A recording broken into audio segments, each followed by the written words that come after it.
At its core, Vampire Hunters 3 is a team-based game, and even if just one of you make it through the night, it counts as a survivor victory. I don't see enough players in this game working together well as a team, but if you're somebody who wants to get better at achieving survivor victories in Vampire Hunters 3, this is the tutorial for you.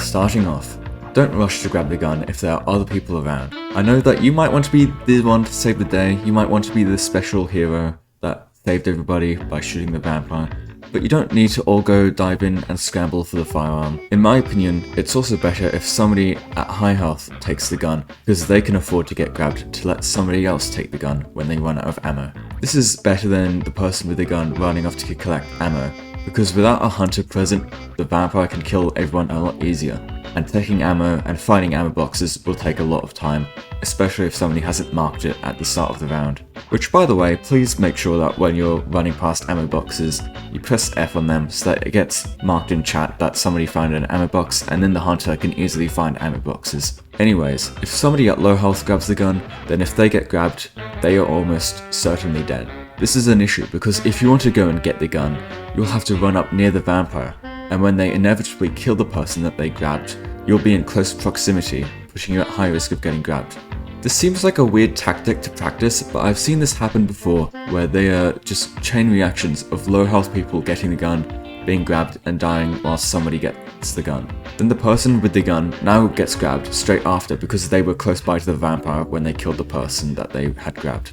It just causes a weird chain reaction of people grabbing the gun, dying because they're on low health, and because there's no stun escape from the vampire, they can instantly run up to the next person who is right next to them because they grabbed the gun, and then they will just get grabbed, and it causes this chain reaction of people getting grabbed at low health and dying. The next tip that I have is know when you should get out of the way. Having the hunter shoot the survivors is even worse than having the hunter just whiffing shots, because not only is the bullets not dealing damage to the vampire, but it's also making the vampire's job easier, because now they don't need to do as much damage because you've done some damage for them. It's important to stay out of the way when the hunter is shooting, however there may be instances where it is more important to break this rule. For example, if you're going to help somebody escape assist, like using a baseball bat or a taser, then this is more important than keeping the hunter's line of fire clear, because it can potentially save somebody's life or save the amount of damage that the vampire deals, as well as put them in stun escape, which will help with the hunter dealing more damage. Or, if you're healing somebody that is grabbed or helping an injured survivor get revived, then it is okay to get in the hunter's way to do that, because once again these can save lives, these can keep the game going on, and having extra teammates proves to be very important. However, if you're not doing one of these mentioned things, don't go near the vampire if the hunter's trying to shoot them, please. Please just stay behind the vampire or stay off to the sides, maybe. I understand that maybe if you're somebody with like a pocket knife or something, you want to deal damage to the vampire, and don't get me wrong, dealing damage to the vampire is important, but you should try and do this when there isn't currently a hunter trying to shoot the vampire. At the very least, do it off to the side or do it while the hunter's reloading or something like that to just minimize the chances that you get shot. Or you could use a ranged gadget, which would let you attack the vampire while still being out of the hunter's way, as well as being safely away from the vampire. I quickly interrupt this video to thank the sponsor of this video, my Discord server. If you want sneak peeks for future videos, notifications for live streams, videos or events that I do, or if you just want a bunch of people to talk to, my server is the place for you. Link in the description below, as well as on screen right now.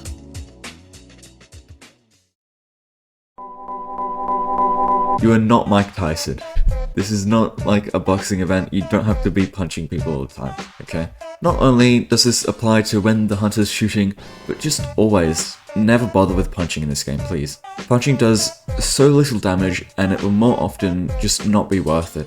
Aside from just getting stupid funny kills or like killing people who are downed, which I'm not sure why you would really need to do that unless they're an infected person. Like, there's no real reason to do this. Instead, there's so many better things that you could be doing rather than punching people, such as talking to your teammates, using the gun, or using one of your gadgets. I understand if you have a loadout that directly is benefiting only you, such as maybe a tanky build that's about regeneration and taking a lot of damage, but even then you have moments where you can help other people. This rule is for everybody, not just for those who want to be a field medic or have a helpful loadout.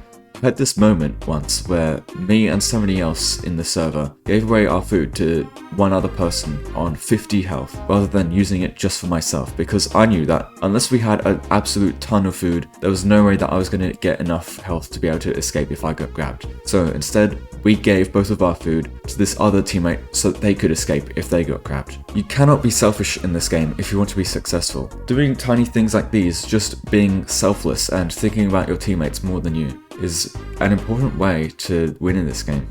That's also why I find the trained medic and team tactician perks to be so good though, because they support teamwork very well and they can help doing these things with more efficiency. You can still use whatever loadout you want. I'm not going to force you into doing some medic build or anything. Just keep in mind that you can do these small little things to just help out teammates sometimes, whether it be giving a tiny bit of food to somebody or hiding a body away so that they don't get eaten and the person with the revive kit can go revive them. Or maybe you're going to stand in the way of the vampire so that when you're trying to revive somebody, they'll end up grabbing you rather than killing the person that you're trying to revive.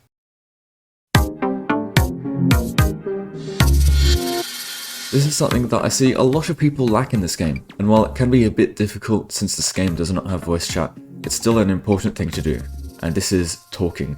You need to stay with the hunter or person with the gun, and you need to talk to your teammates. Ask if people need healing. Tell everybody where the vampire is when you spot them. Make sure that people are grouped up in the same area and not getting lost all over the place so that they get picked off by the vampire one by one. Give warnings when you spot traps or when you know what ability the vampire is going to use. Talk about how much health you think the vampire has left and if you should maybe run away and hide or if you should keep fighting the vampire. And on the flip side, if you need healing, ask your teammates. If you need people to help you out, ask your teammates. And if you don't know where the vampire even is, ask your teammates and see if they can help you out in any way. Whilst, of course, many times you've probably won this game without even saying a single message in chat, but trust me, it can be so much more helpful and so much easier to win matches if you have people exchanging information to each other and talking to each other about these different things. It may seem like a lost cause at first, especially if you're in a quiet server, but when you have somebody else making call-outs of, oh, there's a bear trap behind that door, or oh, the vampire's low health, we should push them right now, you'll understand that it's very helpful to have somebody doing this. And the more people in your server that are talking to each other and doing these sort of things, the better. Additionally, make sure that you're pointing out if you see the clock go up or if you see a dead body. The timer always increases when people die, so keeping track of how many people are still alive in the server is very helpful for deciding what your chances are of doing different tactics and things like that. It can just help reassure people with confidence or maybe convince people that maybe we shouldn't push the vampire right now. Please stop getting into dumb arguments with other people. I see often people are arguing over whose fault it is for losing around, getting mad at the vampire for being a tryhard, holding grudges for teammates shooting them, or being mad at the default for having abysmal aim, which albeit lots of them do. But these quarrels usually end up devolving into just team kill hell and we end up missing out on two teammates in a round because they decided that they wanted to attack each other to settle their disagreement. This usually also ends up to the rest of the team just ending up losing the round because we are just down two teammates and it's a lot harder now. I just find this annoying because we're pretty much losing the game to our own teammates acting like children. Although, now that I think about it, this usually is children who do this in Vampire Hunters 3. Oh well, maybe I'm being a bit too harsh on them, but anyways, if you can try and convince people to get over their arguments and stop it, then this will save you from having to deal with losing teammates to team kill or to them rage quitting.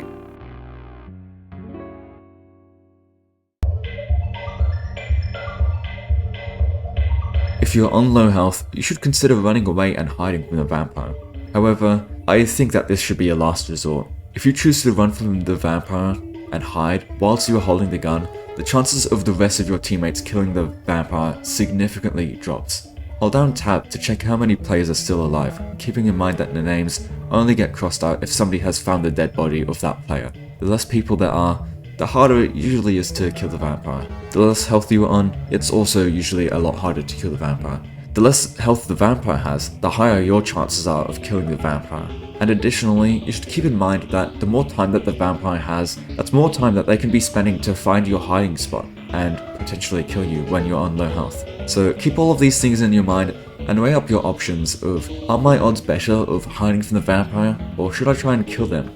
And if you are more confident in your ability to kill the vampire than to hide, then give it a shot. Just remember to talk to your teammates about all of these different things so that you can get a good idea and different opinions of what you should and shouldn't do.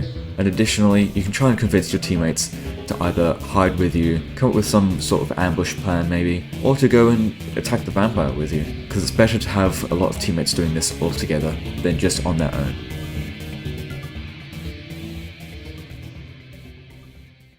Anyways, that is my Vampire Hunters 3 teamwork guide. Since all of my map guides seem to have the same effect where everybody's been good at hiding because of those videos, I'm gonna hope that this video does the same thing, where I'll start getting good, helpful teammates that make smart choices. And don't run in front of me when I'm shooting and try to punch the vampire to death. Oh my god, why do you do this?